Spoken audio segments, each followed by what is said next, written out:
What's up you guys, my name's ThePrenti and welcome back to another video. Today I'm going to teach you guys the basics of layering shots. When I say the basics, I'm literally going to teach you how to do 2 layers. I might do a video like next week or the week after teaching you how to do 4 layers or even 6 layers or maybe even 8. My record of layering is 8 layers. I'm going for a 9 layer. In fact, I eventually want to get a 10 layer shot. I think that'd be really cool. However, I'll probably need bigger shot glasses. That being said, what you need to layer shots is, well, these are optional. You can have pourers. This is a plastic pourer, this is a chrome pourer. They make it easier. It doesn't mean it's a necessity. I find to use them is better. If you can use something that makes it easier, then why not? So pourers aren't a must, but they do make it easier. Now, a teaspoon. This is a regular old household teaspoon. I think I picked this one up from IKEA. It's the ones that I use on a day-to-day basis. Now, you do get layering spoons, however they're like 15 quid or like 10 quid or something, and all they are is a teaspoon basically with the bent metal, or with the metal hand bit bent. Now, you don't need it, you can literally just use a teaspoon like you've seen me do before. So, I wouldn't waste your money buying like a specific layering spoon. All they are teaspoons that's been bent. And the last thing is obviously a good shot glass. When I say good shot glass, I mean like one this size. This is an 80mm shot glass. I can't remember where I got it from. If I can find them, I'll pop a link in the description of where you can buy some. I recommend this for beginning. If you want to try and do more layers and more layers, you want to get a bigger shot glass. I'm trying to find like bigger ones at the moment so I can get a 10 layer shot on the go. But these 80mm ones work fantastic. As I said, if I can find a link for them, I will pop it in the description. Now, the basic principle of layering is obviously to put one liquid on top of the other. How do we achieve that? Well, there's a few things that affect what layers on top of different thing, and that is density of the liquid, and that comes about mainly, now this isn't exact science, but it's mainly due to the sugar content and the alcohol content that's in the liquid. So, something that has no alcohol content and very high sugar content, for example grenadine, is one of the most heavy and dense things you could find. Rum, which has, you know, a high alcohol content, usually about 40%, and a low sugar content in it, it usually sits at the top. It's kind of like, you know, oil, water, how like water sits on top of oil because oil is more dense and more liquid. It's kind of the same. This is more acidic paste. This is always going to sit lower than other things. Now, as I say, it's not exact science, but the way you want to roughly take it, if you know how much alcohol content is in something, you can look at how much sugar content is in something, you can roughly judge where it's going to sit, or how if it's going to sit on top of something or below it. However, don't take that as an exact rule of thumb, because some things behave differently, different brands behave differently and have different sugar content, and there is a guide that you can look up online. However, again, different brands have different densities. The best way to work out what's going to sit on top of what is do it, work it out, literally buy the bottles and pour it and see what's happened. I have a book that has loads of scribbles, and I need to actually refine it. I might do that on stream at some point, and write which sits on top of which. So I know for a fact that grenadine, it's the heaviest thing, is going to sit above Bailey's. Blue curacao has a low alcohol content, quite high sugar content. It's definitely going to sit below some white rum.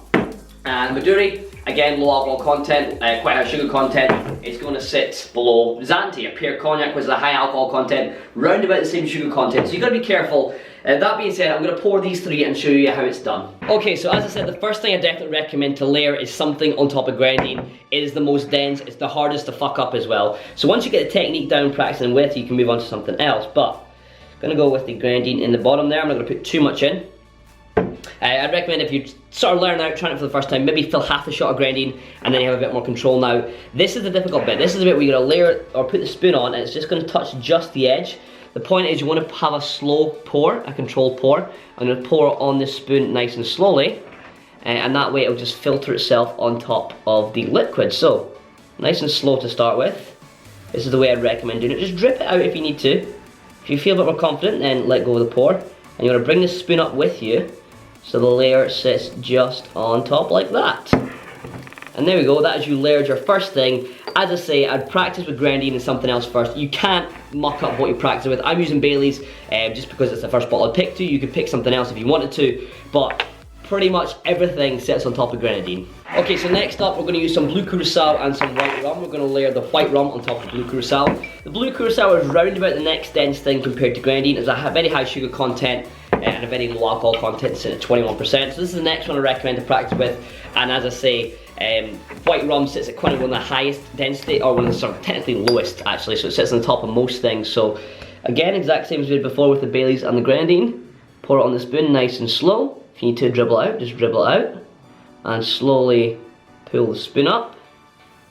As you guys can see, there's a wee bit of unclearness there just because I had the Baileys in the same pourer, but there we are. That is the white rum.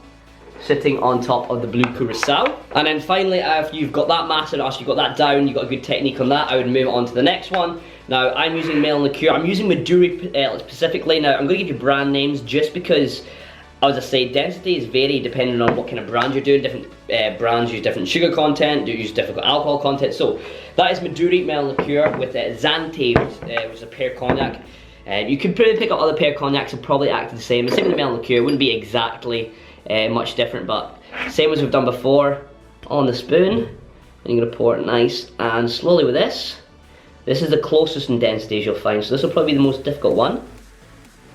So trickle it out, nice and slow to begin with. Bring the spoon up. There we are. And as you can see there, you got the different densities as well. Okay, there we are. That's pretty much my basic tips on how to layer shots. As I said, start with some grenadine and something on top. Go from something like a Baileys. You can even go for rum if you want. You can try and layer the white rum on top of grenadine. It doesn't really make much of a difference. Then I go for some blue curacao. As if you don't have rum, you could use vodka for that and layer the vodka or the rum on top of blue curacao. And then go for something that are closer in density, so the melon liqueur and the pear cognac. You could use a different brandy as well, maybe apricot brandy or cherry brandy would sit on top of that as well. So, hope you guys have enjoyed today's video. If you have, feel free to drop a like rating if you must, and greatly appreciate it. If you guys found this helpful and you want to see more, you want to see maybe some more advanced techniques on how to layer like 3 layers or 4 layers, or maybe even 5 or 6, please make sure you let me know in the comment section down below. If you guys are new and new as well, please make sure you click on my face right now to subscribe. If you guys want to see me do a 6-layer shot in a bomb style, make sure you click the video just here. If you guys missed yesterday's upload, you can click the bottom box just down here. And if you want to see a funny video from John Robertson, make sure you guys click the box just down here. And if you want to check any of my social media, links to them will be in the description. Other than that, guys, until next time, I've been ThePrenti, and I'll see you in the next one.